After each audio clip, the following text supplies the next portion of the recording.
हमारे चैनल को सब्सक्राइब करिए ताकि आपको हमारे हर एक वीडियो का अपडेट्स मिलते रहें। तो आप सब्सक्राइब करिए फिजिकल लर्निंग।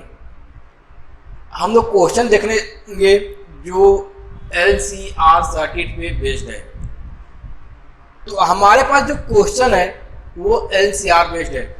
तो LCR बेस्ड, तो यहाँ से एक क्वेश्चन में रेजिस्टेंस दिया हुआ है, एक इंडक्टर है और एक कैपेसिटर जो है, इनको हम लोग ऐसे जोड़ दिया और एक AC सोर्स से इसको कनेक्ट कर दिए।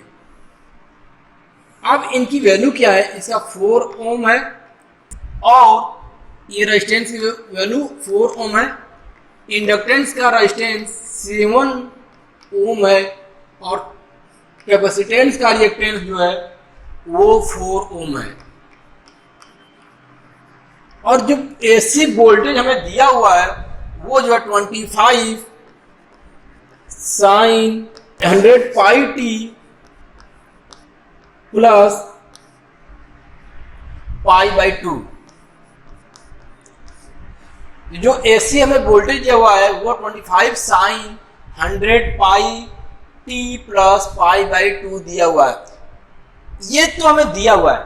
अब हमें फाइंड क्या करना है, हमें फाइंड ये करना है कि इस LCR सर्किट में कितना हीट डेवलप होगा 80 सेकेंड में। 80 सेकेंड में कितनी हीट इसमें डेवलप होगा और वाटलेस करंट का एम्पलीट्यूड भी फाइंड करना है। तो find the amplitude of wattless current, ये दो चीजें हमें फाइंड करनी है। तो फाइंड करते हैं हम लोग इसको। तो हम लोग ये जानते हैं कि जब भी इसमें हीट की बात होती है तो जो हीट होती है, heat equal to IRMS square into resistance into T.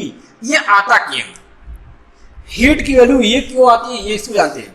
जब भी हीट जनरेट होती है या कहें कि एनर्जी लॉस होती है, वो एनर्जी केवल रेजिस्टेंस में लॉस होती है।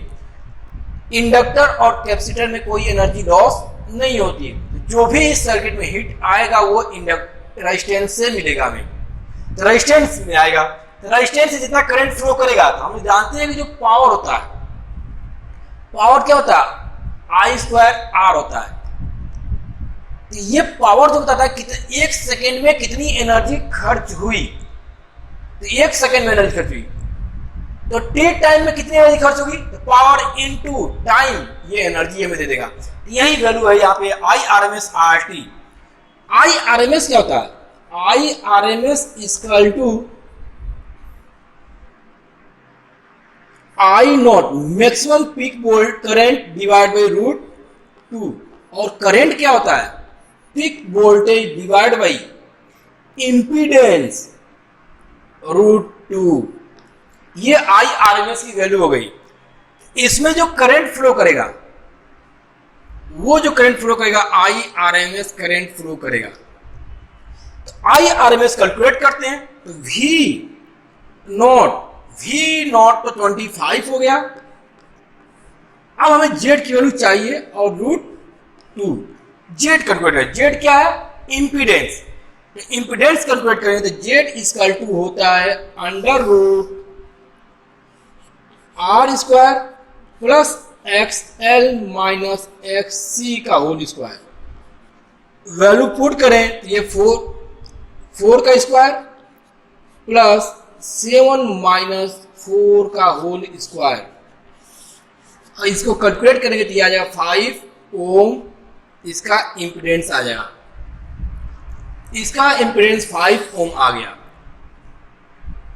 अब अगर हम लोग IRMS कैलकुलेट करें, IRMS equal to 25 divide by 5√2।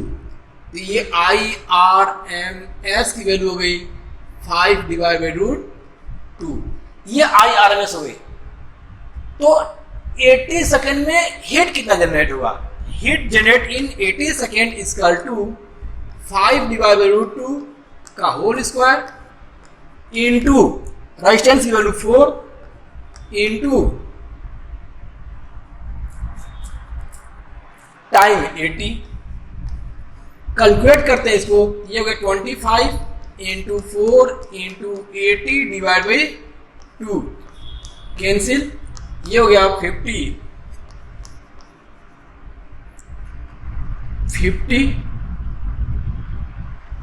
4000 joule heat हमें मिलेगा। ये तो हो गया हीट की बात। अब कह रहा है इसमें वाटलेस करंट, मतलब पावर लॉस ना हो, जीरो। ये कब संभव है? ये तभी संभव है कि इस सर्किट में रेजिस्टेंस क्या हो जाए, जीरो हो जाए, या करंट ऐसा फ्लो करे कि वो रेजिस्टेंस से पास ही ना हो, तो हम लोग कहेंगे वाटलेस करंट है। इसको थोड़ा सा फेजर डायग्राम समझे। अगर इधर रेजिस्टेंस है तो वाटलेस करंट की बात करें तो इधर करंट है, ये करंट जो है इससे थीटा एंगल बनाता है करंट। इस करंट के दो फैक्टर होंगे, दो कंपोनेंट होंगे, एक जो होगा आई साइन थीटा होगा और सेकेंड होगा आई कॉस थीटा। ये क्या बताएगा? ये तो पावर फैक्टर बता रहा है, कॉस या क्या बताएगा, यहाँ पे पावर फैक्टर बता देगा। और ये साइन थीटा, ये जो है रेजिस्टेंस से 90 डिग्री पे है, तो इनके बीच में अगर 90 डिग्री है तो यहां पे पुट करते हैं इसको। जब पुट करेंगे 90 डिग्री पावर में, हमारे पास पावर की वैल्यू क्या आई थी? पावर की वैल्यू आई थी P equal to IRMS square R cos theta, और यहां पे जो होता है ये पावर फैक्टर होता है, पावर फैक्टर।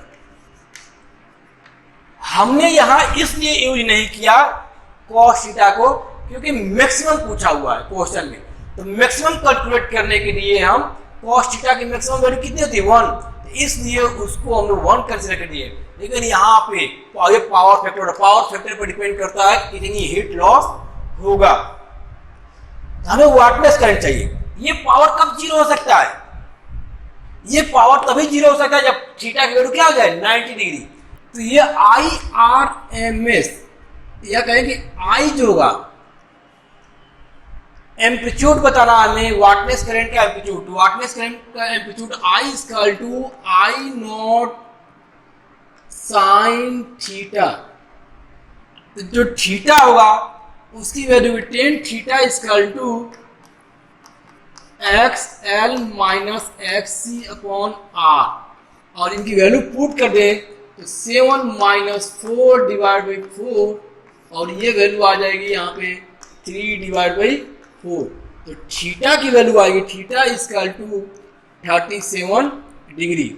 अब यहाँ से हम लोग कैलकुलेट करें एम्पलीट्यूड ऑफ वाटलेस करंट, ये हो जाएगा आई नोट की वैल्यू होगी आई नोट की जगह क्या लिखेंगे V नोट अपॉन जेड। तो V नोट की वैल्यू 25, जेड की वैल्यू 5 इंटू साइन 37 डिग्री, यहां से 25 divide by 5 into 3 divide by 5, ये कैंसिल, यहां से 3 एम्पियर करंट जो होगा ये वाटलेस करंट होगा। यहां से आ गया हमारा वाटलेस